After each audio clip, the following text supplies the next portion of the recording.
2008년 9월 158년 전통의 거대 은행이 하루아침에 공중분해됐습니다. 6천억 달러, 한국 돈으로 수백조 원이 그냥 증발해버렸죠. 은퇴자들의 연금 계좌요, 휴지 조각됐습니다. 수백만 명이 일자리를 잃었고요. 전 세계가 멘붕에 빠졌죠. 근데 진짜 소름 돋는 게 뭔지 아세요? 이 모든 재앙이 전쟁이나 자연재해 때문이 아니었다는 겁니다. 그 시작은 아주 단순하고 달콤한 거짓말. 당시 길거리 전광판 어디에나 붙어있던 바로 이 문구에서 시작됐습니다. 왜 월세를 대요? 그냥 집을 사면 되는데. 자, 시계를 2002년으로 돌려봅시다. 당시 미국은 닷컴 버블이 터지고 9월 10일 테러까지 겹치면서 경제가 거의 산소호흡기를 달고 있었어요. 월스트리트 분위기도 살벌했죠. 하지만 걱정 마세요. 연준이 구원투수로 등판합니다. 그들이 내놓은 대책은 금리를 거의 0%로 깎아버리는 거였죠. 돈이 갑자기 똥값이 됩니다. 대출받기가 너무 쉬워진 거죠. 그러자 미국인들은 야구보다 더 재밌는 새로운 국민 스포츠에 빠지게 됩니다. 바로 내 집 마련이었죠. 상상해보세요. 은행에 갔습니다. 50만 달러를 빌려서 집을 사고 싶은데 연봉은 4만 달러밖에 안 돼요. 평소 같으면 경비원이 쫓아냈겠죠? 근데 2000년대 초반은 달랐습니다. 은행이 레드카펫을 깔아줘요. 금리 변동형이니까 괜찮아요, 고객님. 일단 사인하세요. 이게 바로 그 유명한 닌자 대출 시대입니다. 닌자? 이름은 멋있죠? 근데 이게 뭐의 약자냐면 수입 없음, 직업 없음, 자산 없음. 진짜예요. 가진 게 아무것도 없어도 대출이 나왔다니까요. 당시 내 집 마련은 단순한 거주가 아니었어요. 아메리칸 드림 그 자체였죠. 은행, 광고, 부동산 업자 모두가 사람들을 세뇌시켰습니다. 집값은 무조건 우상향이야. 떡상밖에 없어. 월세 내는 건 바보짓이야. 그렇게 서브프라임 모기지가 탄생합니다. 한국말로 쉽게 풀자면 신용등급 낮은 사람한테 막 빌려주는 대출이에요. 신용불량? 노답! 트럭에서 사신다고요? 축하합니다. 럭셔리 아파트 당첨되셨습니다. 갚을 걱정은 안 하냐고요? 전혀요. 은행이 그럽니다. 걱정 마세요.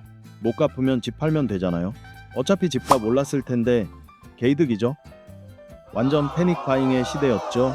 집값은 미친 듯이 치솟았습니다. 이웃집 찰슨의 집이 6개월 만에 2배가 됐대요. 맥도날드 알바생부터 통장에 $5 있는 바리스타까지 전부 부동산 투자자가 됐습니다. 규제요? 그딴 건 개나 줘버렸죠.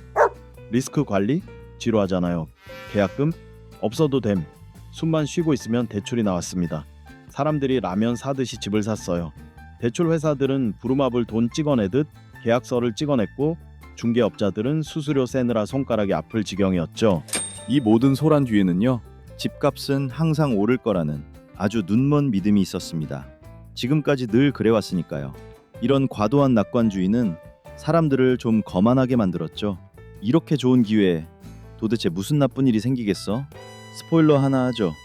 뭐든 개 터질 겁니다. 하지만 이건 이제 시작일 뿐이에요. 2005년이 되자 집은 사는 곳이 아니라 단타치는 코인 같은 게 돼버렸습니다. 오늘 사서 다음 주에 2배로 호구한테 넘기는 거죠. 부동산은 로또였습니다. 낮에는 선생님, 밤에는 부동산 투기꾼. 나 집 세 채 샀는데 내 돈 한 푼도 안 들었어. 거긴 가보지도 않았어. 이건 투자가 아닙니다. 전 국민이 도박에 중독된 거죠. 영끌에서 들어온 사람들이 많아질수록 가격은 더 올랐고 가격이 오르니 더 몰려들었습니다. 불난 집에 기름을 붓는 격이었죠. 하지만 겉만 번지르르 했지 속은 썩어 들어가고 있었습니다. 그 서브프라임 대출들 사실상 쓰레기였거든요. 갚을 능력 없는 사람들 빚이니까요. 근데 월가 형님들에게는 마법이 있었습니다. 그 쓰레기 채권들을 믹서기에 넣고 갈아서 예쁜 포장지에 담은 다음 이름을 붙입니다. 주택저당증권, MBS. 쓰레기를 어떻게 금으로 둔갑시키냐고요? 간단해요. 신용평가사들한테 돈 좀 쥐어주고 트리플 E 등급 도장을 받으면 됩니다. 내용물은 백수랑 파산 직전인 사람들 빚인데 포장지에는 미국 국채만큼 안전함이라고 써붙인 거죠. 신용평가사들도 알았냐고요? 당연히 알았죠. 돈 받았으니까 입 다문 겁니다. 여기서 끝이 아닙니다. 월가는 이 섞어찌개를 다시 재조합해서 부채담보보증권, CDO라는 더 괴랄한 혼종을 만들어냅니다. 금융연금술을 통해 쓰레기가 최고급 투자 상품으로 변신한 겁니다. 하지만 모두가 속은 건 아니었습니다. 몇몇 괴짜 투자자들, 남들이 예수할 때 노하는 삐딱한 천재들이 계약서의 깨알 같은 약관을 읽어본 거죠. 그리고 썩은 냄새를 맡았습니다. 그들은 다수가 미쳐 돌아갈 때 아주 대담한 질문을 던집니다. 이거 다 망한다에 돈 걸면 어떻게 될까? 문제는 그런 상품이 아예 없었다는 거야. 그래서 그 사람들이 월가 마천루로 쳐들어가서 말했어. 야, 이 채권도 다 쓰레기잖아. 나 공매도 칠래. 받아줄래? 은행가들이 비웃으면서 대답했지. 미국 부동산이 망할 거에 돈을 걸겠다고? 귀엽네.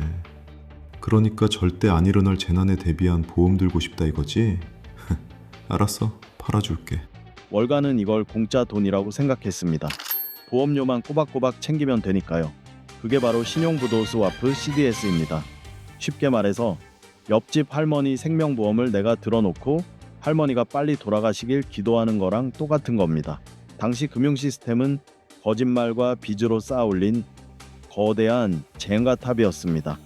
블록 하나하나가 부실 대출이었죠. 탑은 점점 높아지는데 밑은 흔들리고 있었습니다. 하지만 꼭대기층에서는 여전히 샴페인을 터뜨리고 보너스 잔치를 벌이고 있었죠. 2007년 드디어 젠가 블록 하나가 빠집니다. 금리가 오르기 시작했거든요. 무자본 갭 투자했던 사람들이 이자를 못 내기 시작합니다. 처음엔 조용했습니다. 압류 딱지가 몇 개 붙고 라스베가스의 콘도가 텅 비기 시작했죠. 하지만 곧 쓰나미가 닥쳤습니다. 뉴스 헤드라인에 말도 안 되는 문구가 뜹니다. 집값 하락 시작. 정작 언론에선 집값은 무조건 오른다며 서브프라임 대출이라는 시한폭탄이 터진 거죠. 안전자산인 줄 알고 MBS를 잔뜩 쟁여놨던 은행들은 자기들 금고에 있는 게 금괴가 아니라 방사능 폐기물이라는 걸 깨닫습니다. 팔리지도 않고 가치는 0원. 공포는 산불처럼 번졌습니다. 헤지펀드는 엄청난 피해를 입고 투자은행들은 수백억 달러씩 손실을 봤죠. 그리고 리만 브라더스, 158년 된 월가의 상징이 파산 신청을 합니다. 구제금융? 없었습니다. 슈퍼히어로? 안 왔습니다. 그냥 월스트리트 한복판에 6천억 달러짜리 구멍이 뚫린 겁니다. 메시지는 확실했습니다. 리만이 죽을 정도면 너네도 다 죽을 수 있어. 하룻밤 사이에 은행들이 서로 돈을 안 빌려줍니다. 신용시장이 얼어붙었어요. 마치 누가 전 세계 경제의 전원 코드를 뽑아버린 것 같았죠. 기업들은 월급 줄 돈을 못 빌리고 개인은 대출이 막히고 지구가 멈췄습니다. 2008년 말 세상은 아비규환이었습니다.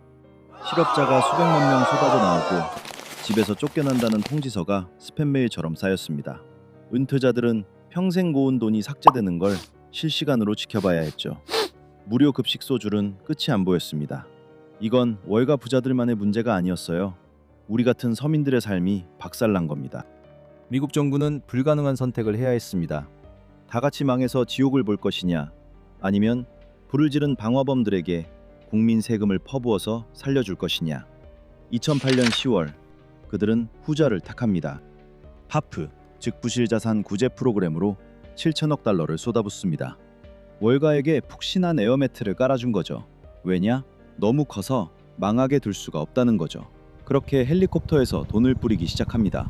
연준 의장은 돈 복사기를 돌려서 허공에서 달러를 찍어내 쓰레기 채권들을 사들입니다. 이걸 양적 완화라고 하죠. 타이타닉호 구멍을 100달러짜리 지폐로 막은 겁니다. 그리고 킹받게도 그게 먹혔습니다. 시장은 진정됐고 주가는 다시 기어 올라갔죠. 월가는 한숨 돌렸습니다. 하지만 서민들은요, 여전히 연기 속에 갇혀 있었습니다. 후폭풍은 처참했습니다. 실업률 10%, 19조 달러의 가계 자산 증발, 하루도 대출을 밀린 적 없던 성실한 가족들이 집값보다 빚이 더 많아져서 길거리로 나앉았습니다. 사람들은 분노했습니다.